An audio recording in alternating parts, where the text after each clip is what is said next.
Hey there!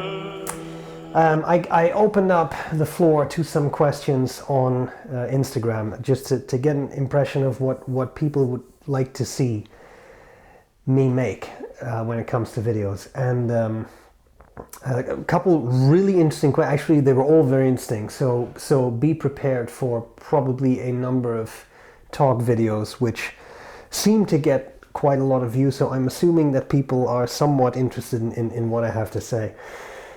Not all of these questions were pen related, but I thought it would be kind of fun to just branch out a little bit. But today I have a pen related question.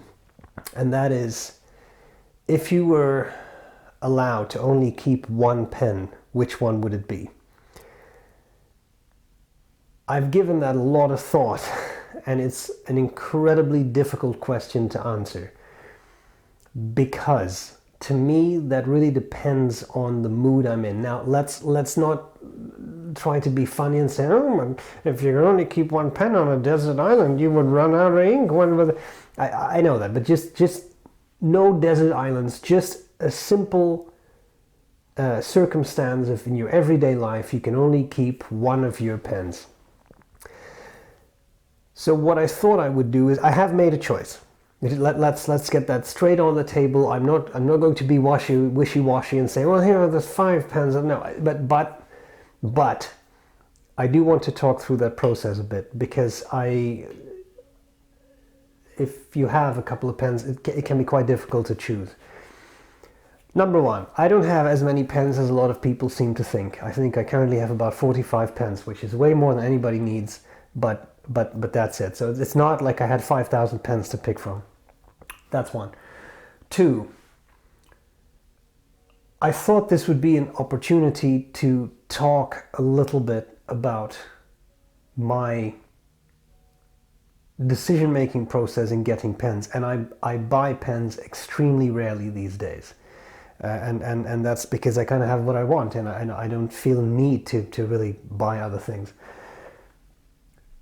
But if I were to buy something, if I were to choose something, what are the considerations? And they kind of overlap, right? So let's first get this out of the way, because otherwise I feel that this is kind of clickbait and I make you wait. What's the pen I would choose? This is it.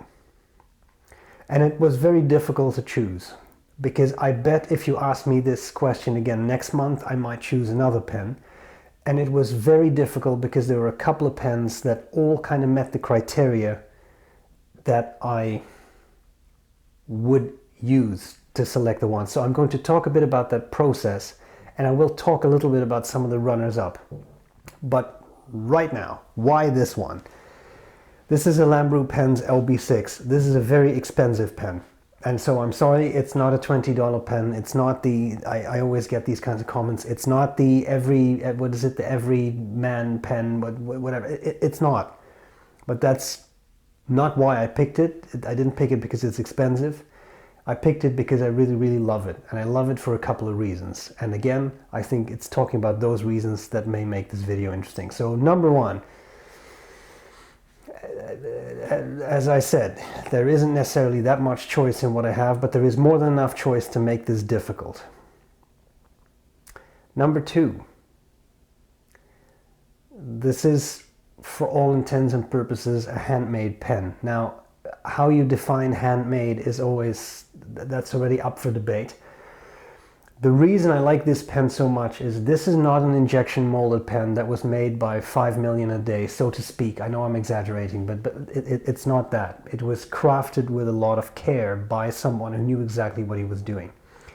And that someone was Paul Rossi, who sadly passed away, but he made some outstanding pens. Yes, it was limited. That is true. There's only 10 of each finish. This is red, but the passion red. There was also a blue and a white and etc. But I mean, this is the only one I have. It's the only one I need. I like that someone spent time on making this pen, and that makes it important to me. Now, speaking of runners up, there are other companies that also do that. So, for example, I was really torn between this pen and my Yarder-led Viceroy Grand, because that too is a pen that is very carefully made by crafts people, silversmiths, by people who know exactly what they are doing and who make beautiful pens. So again, if you ask me what pen I would pick next month, it could be the Yardelet, and it might win out. It was a very, very close call. Okay? So the handcrafting, the time that goes into making a pen is important to me. I'm not saying that if they make 1,000 pens a day of a specific model, it's not worth having. I'm not saying that. But for me, that is less special than a model that someone has spent a lot of time on. This was, where are we? 3. Reason 3. You see, I talk too much. Sorry, I'm sorry. I guess that's what you're here for, isn't it? So, anyway. Number 3. I appreciate a certain level of technical mastery in the way a pen is made. With Yardelet, that's very clear. A Yardelet Viceroy in the Grand model, the Victorian finish, which I don't have here, but I have a review of it. It's in almost every GOAT video I've done, so you can look it up if you want to see that pen in action. That finish creates a couple thousand hammer strokes by hand to make. That's craftspersonship, and I like that. That makes the pen more special, rather than here's an injection molded pen, we made 700 billion of these and you can buy them. To me, your mileage may vary. In this case, what makes this pen very special, and I cannot reproduce the full technical story, but the way Andy Lambrou explained it to me one night was, this is a faceted model. You can see the facets here catching the light. Those facets are special because the barrel, and I may botch this story, but it was something like this. The barrel tapers down. That means that you have to adjust the facets so that they taper, otherwise they look weird and they won't end up looking properly aligned. From the way Andy Lambrou told me this, Paul Rossi was able to do that by hand without the aid of a computer, and apparently there are only a few people in the world who can do this. I have not verified the story, and I can tell you now, I cannot do this at all. So there we are.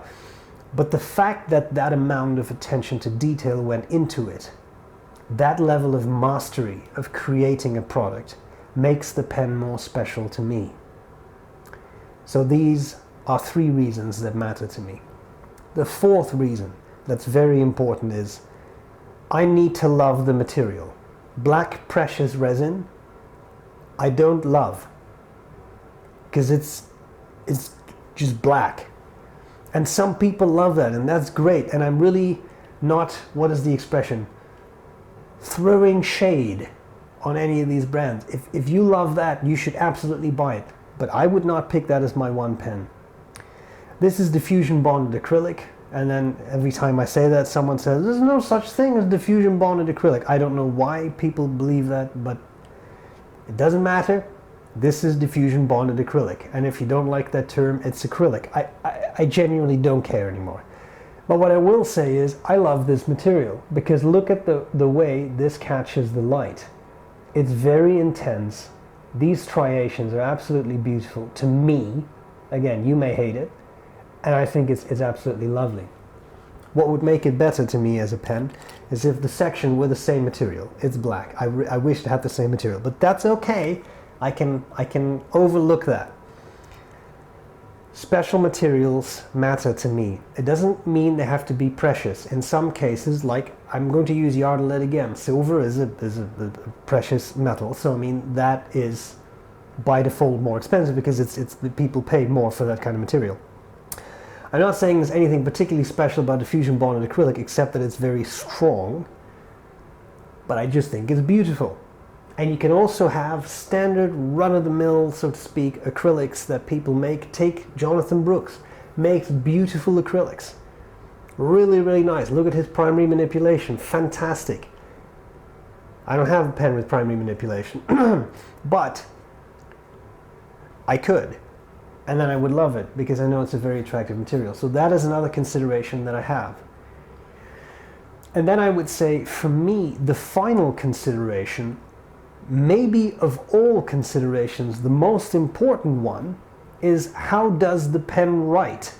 Because I am not someone who buys pens to put them on a desk and never use them, or only use them for a signature. If you do, that's cool. You do you, as they say. But for me, I use them to actually write with on an everyday basis.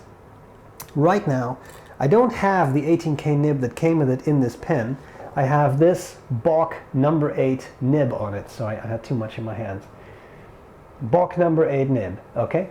It's a broad nib. It has an ebonite feed, as the B.R.E 380 nib units do. It's delicious. It's wet. It has a bit of springiness to it. I don't flex it, but it has a nice sort of softness to it. I love it. The original nib was beautiful, and rhodium plates and all that kind of stuff. It looked great. Matched the trims. Which, by the way, like this clip, for example, is also handmade, right? So it's silver and it's handmade. So again, that's that craftspersonship I was talking about. But the nib should write. The pen should write. Otherwise, it's a paperweight. Beautiful writer here. This is a simple cartridge converter filling system. There's nothing fancy. There's nothing special about it. It's just that, and I love it for that. Easy to clean. Very simple. Put a nice red ink in it and it looks wonderful. And that's really all I want. I want a pen that I can write with, and I have, over time, it's a big one. It's a girthy section that took a little bit of getting used to, but I'm comfortable with it now. I think it's wonderful. So here's a pen that I could use till the end of my days at the exclusion of everything else. I would miss some pens, but I'd be happy using it. Now, as I said, and that's how I will end this video, there were some runners-up. The Yardled Viceroy Grand, absolutely runner-up, very close. And in all honesty, that's why I kept coming back to it. I could have picked that pen, and just everything I said about this pen would have applied to that. Same level of craftspersonship, level of skill, fancy material, beautiful writer. So it could have been that. That was a runner-up. Another pen that I really like is my Visconti Opera Master,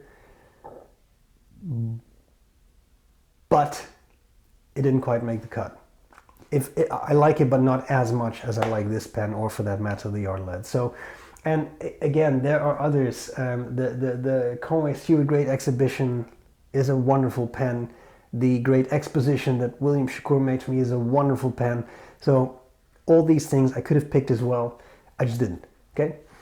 So that's my thought process. I hope this makes some sense. I hope I haven't bored you to death. But if I had to pick, I'd be very happy with this. And there we are. If you have any other questions, let me know in the comments, and I'll see what I can do. Bye.